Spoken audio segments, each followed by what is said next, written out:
bungso sa pusong basila. Basayo, sa ito, mga demonyo, Ano man ang nararamdaman mo? Kailan pa yan? Isang taon na? Galing ka na, masakit din. Tapos yung dito ko, ano lang, kailan lang. Opo. Galing ka na sa mabuting doktor? Like center, gano'n? Hindi pa sa mga nagtatawas. Yung may ano na. Anong sabi sa'yo? Ano, basta nilot lang. Pilot lang. O nakikita ko sa'yo dalawang babae ha. Kilala mo yung isa hindi mo kilala. Ang tawag po dyan, palipadangin related sa kulam. No? Wala ka nakaanong tao, mga panahon na bago sumakit yan. Meron na. Meron. Huwag mo sasabihin pangalan na baka mamaya mapabarangay tayo eh. Ibabalik ko sa kanya nilagay sa iyo ha. Siya ang mananatiling masasaktan, no? Ang ano lang natin mamaya, kung yung mga prosesong sasabihin ko sa iyo, yun na lang sundin mo mamaya pagkatas ng gamutan, ha? So, magpapagaling sa iyo ang ating Panginoong Hesus at ang ating Amang Dakila na sa langit.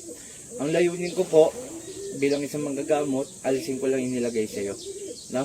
At ibalik ko sa kanya. Papo dito, ganun lang po, ganun lang.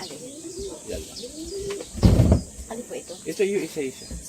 Yan po, yan lang. Basta, ano? Sige, okay lang po yan. Walang problema.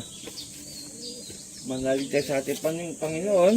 Ang isang tao kapag walang kulam, kahit iipit ko ito, papel lang to ha. Kahit iipit ko to, hindi ka masasaktan. Pero kung ang isang tao may karga, kunting ipit ko lang to. As indikit lang ganun, no? Wala akong makita sa akin, doktor, sa'yo. Tingnan po natin ha. Umpisa tayo sa sakit doktor. Ito po, sakit doktor. Papaliwanag ko lang bago tayo magsimula ha.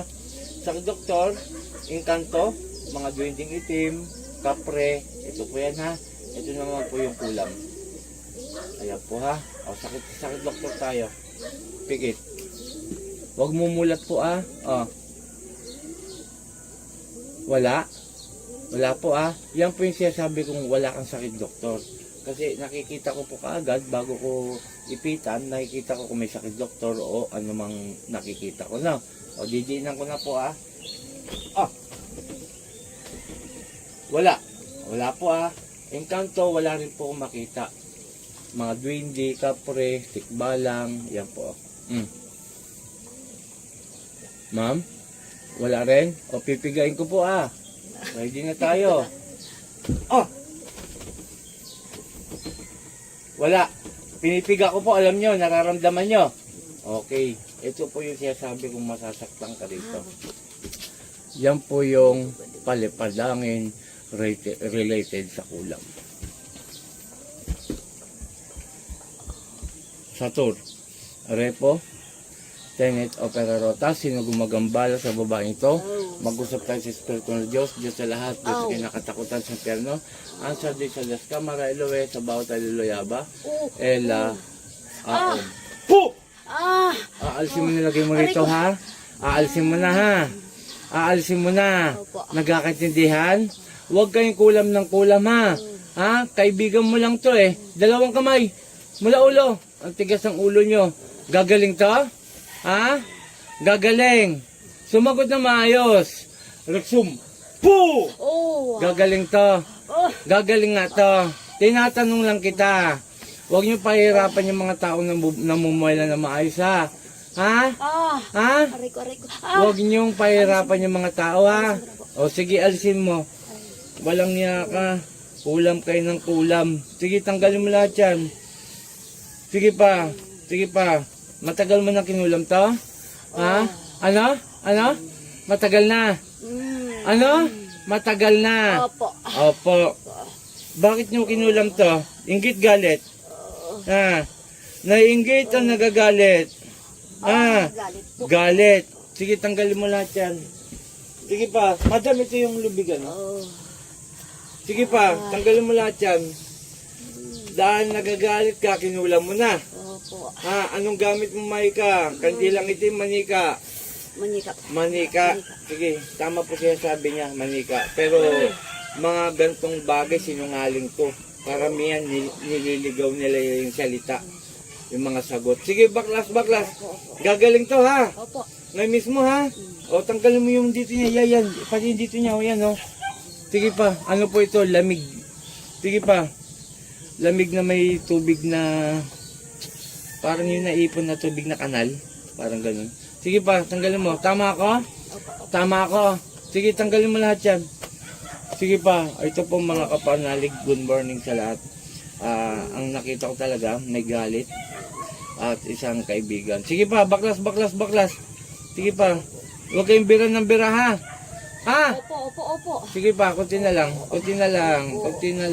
Sige. Sige pa. O, pasensyahan tayo. Babalik ko nilagay mo rito ha. Opo. Ha? Sige pa. O, konti na lang. Panginoon kong Isus sa aking mandakila, humingi ako ng basbasin na balik ko nilagay sa baba ito at siya may rapan. Sa lipat sakmek. Atan! Po, tama na po.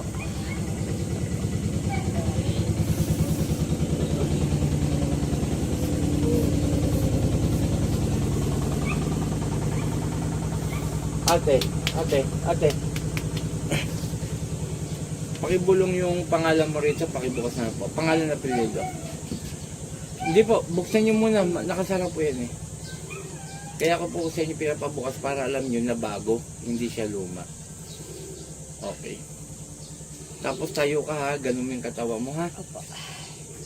Sige po. Okay, tingnan natin kung mabilis ang kagalingan ni nanay. Sige po, inom lang po. Tapos ano mo yung katawan mo. O, nanay, nawala? Ha? O, yan po ha. Tatanungin kita, nanay. Ito po, magpapatunay si madam. Huwag mo muna ubusin. Hindi, sabi niyo muna. Nanay, tatanungin ka, tingin ka sa video natin, nawala ba yung sakit? O, yan po mabilis ang kagilingan. Ang sabi niya po kanina, bago ko siya ipitan, masakit daw po kanyang braso, tagiliran, at parang balakang, no? Ngayon po, nawala. O, yan po, siya po nagpapatunay na wala. Ibig sabihin po, mabilisan ang kagalingan niya, ang nagpagaling po sa kanya, ang ating Panginoon at ating mandakila. Yan po siya sabi ko sa inyo. Kaya kung ako sa inyo, maniwala na kayo na may mangkukulam, mababarang, palipadangin at mga masasamang elemento. Ayan po, sumasayo-sayo na siya, oh. Oh, kanina po masakit daw. Nay, ulitin mo pa kanina. Masakit talaga. Oh, masakit daw talaga. Oh, yun, nasayaw na siya, oh. Oh. Parang wala yung ano niya yung... Oh, yan po ang sinasabi ko. Yan po yung patunay lang po, oh. Oh, ayan na, sumasayaw na siya. Kumbaga, ginigiling niya yung katawan niya kung merong pang masakit. Oh, yun yung ibig ko sabihin. O yan po, bilang kagalingan. Okay, shout out kay Apo Marvin. Magandang umaga sa lahat. At yung isa na naman po ang mabilis ang kagalingan na pinagaling po ng Diyos. Talagang masakit daw po yung katawan niya, yung tagiliran niya. Pero ngayon po, biglang nawala. Sa mga gustong nais magpagamot sa Team Apo Chalin, kay Apo Eric Apo Chalin, tumawag lang po sa aking cellphone number. At yung iba, home service tayo. Tumawag lang po, wag magpapadala na pera sa GCash sapagkat hindi po ako nangingi ng pera sa GCash. Pero yung aking panggagamot, umingi po ako ng donasyon. Wala pong presyuan. Sa mga ibibigay ko pong anid pang protection, mga ganito po, wala rin po itong bayad. Sa iba po, may bayad to. Sa akin po, libre po ito. Okay? Shout out kay Apo Ken, Apo Marvin, kay Narabis at saka kay Court Fernandez Aguilar. Magandang umaga. Puh! In Jesus' name, in Jesus' name, in Jesus' name. Amen.